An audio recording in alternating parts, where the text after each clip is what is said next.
Masturbasiya kişilərə zərərlidir. Masturbasiyanın birinci zərəri yoxdur. Masturbasiya ilə boşalır. Ən pisi budur. Psixolojik problemlər. Yoldaşına yaxınlaşması mümkün olmayacaq.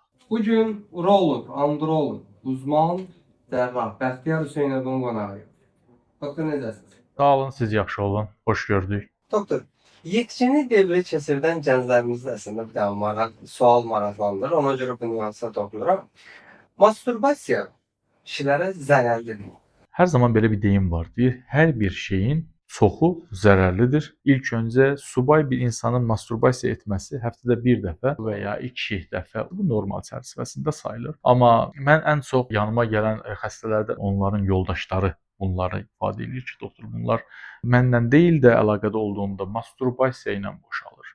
Ən pisi budur. Ailəli olan bir şəxsin masturbasiya etməsi birinci psixolojik olaraq gec boşalma, 2 getdikcə cinsi problemlərin yaranması, 3 ailədə yaranan psixolojik problemlər. Ondan sonra o yoldaşına yaxınlaşması mümkün olmayacaq.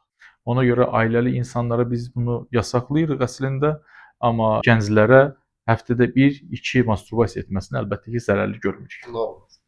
Əziz izləyicilər, əgər doktorun birbaşa özünə yazıb hər hansı bir sualınızı yönləndirmək istəyirsinizsə, videonun altında doktorun səhifəsini təqdim etmişəm. Müraciət edə bilərsiniz. Doktor, dəyərli vaxtınızı bizə ayırdınız. Sağ olun. Təşəkkür edirəm.